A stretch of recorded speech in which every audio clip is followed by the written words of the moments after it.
Shalom, shalom, peuple de Dieu, shalom, bien-aimés dans le Seigneur.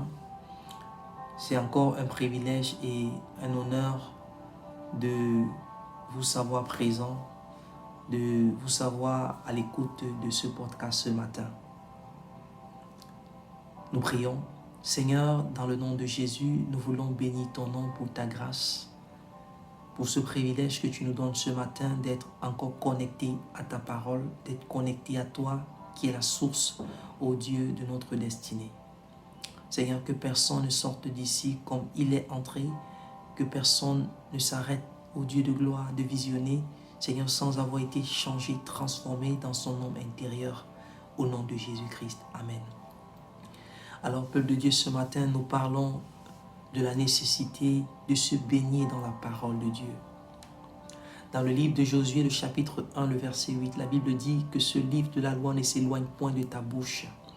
Il dit, médite-la jour et nuit, car c'est alors que tu auras du succès, c'est alors que tu prospéreras. La parole de Dieu nous a été donnée pour bâtir nos vies, pour nous donner d'être constamment proches du Seigneur, pour nous donner de constamment regarder au Seigneur, pour nous donner d'avoir cette pensée du Seigneur renouvelée dans notre homme intérieur jour après jour, minute après minute, seconde après seconde.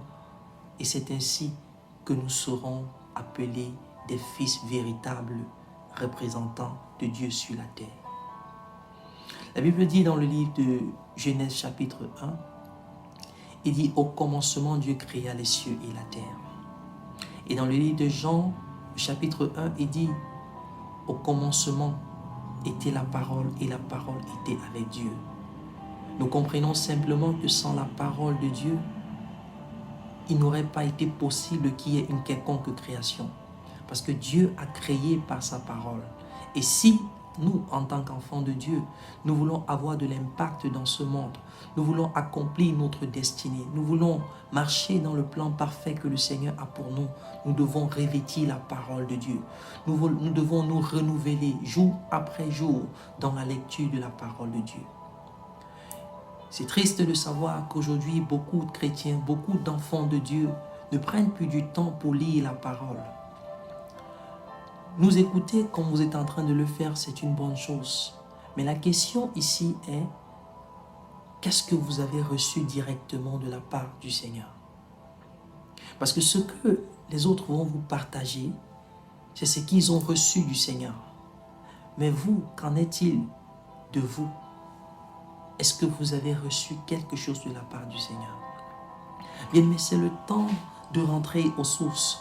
C'est le temps de rentrer questionner le Seigneur sur sa destinée, sur les décisions que nous voulons faire, sur les projets que nous avons en vue d'accomplir.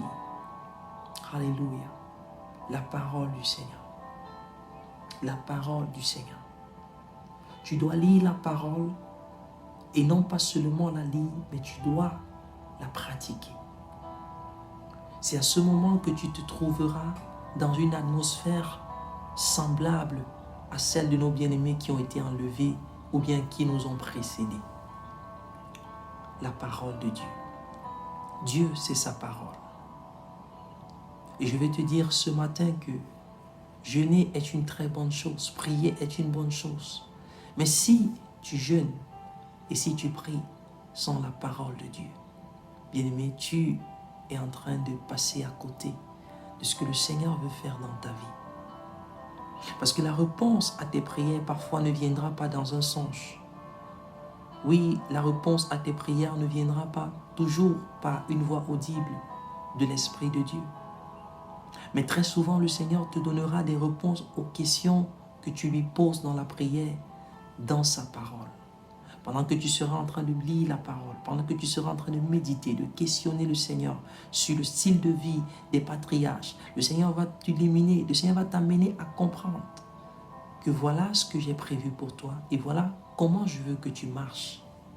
Alléluia.